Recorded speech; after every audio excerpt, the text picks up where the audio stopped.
അതിലേക്ക് ക്രഷ് ചെയ്ത് വെച്ചിരിക്കുന്ന പനീർ ഇട്ട് കൊടുക്കാം. പനീറിൻ്റെ ചെറിയ ചെറിയ കുഞ്ഞു കുഞ്ഞു ക്യൂബ്സ് ഇട്ട് കൊടുക്കണമെങ്കിൽ അതാണേലും ചെയ്യാം. ഞാനിവിടെ പനീർ ടിക്ക മസാല റാപ്പാണ്. അതിന് വേണ്ടിയിട്ട് മസാല തയ്യാറാക്കുന്നതിന് വേണ്ടിയിട്ട് ഒരു പാനിലേക്ക് എണ്ണ ഒഴിച്ചു കൊടുക്കുക. എണ്ണ ചൂടായി വരുമ്പോൾ 1 മീഡിയം സ്ലൈസ് സവോള ഇട്ട് കൊടുക്കാം.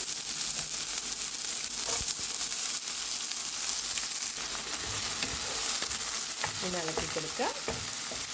ചെറുതായിട്ടൊന്ന് ബ്രൗൺ കളർ ആകുന്ന വരെ നമുക്കിങ്ങനെ ഇളക്കി കൊടുക്കാം. അതിന് വേണ്ടിയിട്ട് ലേസ് കുറച്ച് ഉപ്പിട്ട് കൊടുക്കാം.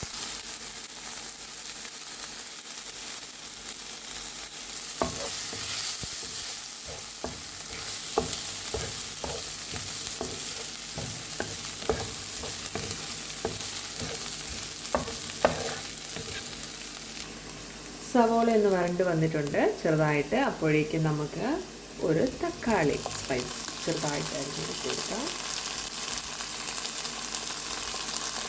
കൂടെ 2 പച്ചമുളക് ചെറുതായിട്ട് അരിഞ്ഞത് കൂടി ഇട്ട് കൊടുക്കുക. നല്ലപോലെ ഇളക്കി കൊടുക്കുക.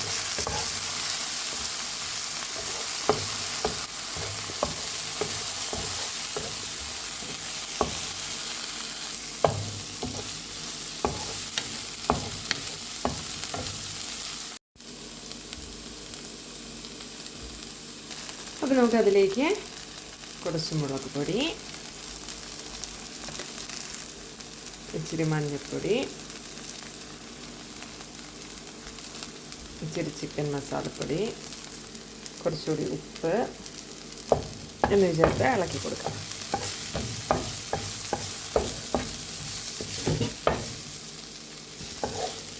അതിലേക്ക് ക്രഷ് ചെയ്ത് വെച്ചിരിക്കുന്ന പനീർ ഇട്ട് കൊടുക്കാം. പനീറിൻ്റെ ചെറിയ ചെറിയ കുഞ്ഞു കുഞ്ഞു ക്യൂബ്സ് ഇട്ട് കൊടുക്കണമെങ്കിൽ അതാണേലും ചെയ്യാം. ഞാനിവിടെ ക്രഷ്ഡ് ആയിട്ടുള്ള പനീറാണ് ഇട്ട് കൊടുക്കുന്നത്. അത് നമുക്ക് നമ്മുടെ മസാലയിലേക്ക് നല്ല പോലെ ഒന്ന് ഉടച്ച് മിക്സ് ചെയ്യാം. വൂൾമീലിൻ്റെ ഹൈ ഫൈബർ റാപ്പാണ് ഞാനിവിടെ യൂസ് ചെയ്യുന്നത്. അപ്പം ഇത് ഞാൻ ചൂടാക്കുന്നില്ല, ഞാൻ ഡയറക്റ്റ് ഫ്രിഡ്ജിൽ നിന്ന് എടുത്ത് യൂസ് ചെയ്യാണ് കേട്ടോ. എനിക്ക് ഫീൽ ചെയ്തിട്ടുള്ളത് ഇത് ചൂടാക്കുമ്പോൾ കുറച്ചുകൂടി ഹാർഡായി പോകുന്നുണ്ടെന്ന് തോന്നുന്നുണ്ട്. അപ്പം ബർഗർ സോസാണ് യൂസ് ചെയ്യുന്നത്. അപ്പം നമ്മുടെ റാപ്പ് വെച്ചിട്ട് ബർഗർ സോസ് അതിൻ്റെ മേലെ കൂടി ഞാൻ ജസ്റ്റ് സ്പ്രെഡ് ചെയ്ത് കൊടുക്കുകയാണ് ചെയ്യുന്നത്. ഇതുപോലെ നല്ലപോലെ സ്പ്രെഡ് ചെയ്തിട്ട് സ്പൂൺ വെച്ചിട്ട് നമുക്ക് നല്ലപോലെ എല്ലാ സൈഡിലോട്ടും സ്പ്രെഡ് ചെയ്യാം. അതിനുശേഷം നമ്മൾ തയ്യാറാക്കി വെച്ചിരിക്കുന്ന പനീർ ടിക്ക മസാല ഇതിലേക്ക് വെച്ച് കൊടുക്കാം.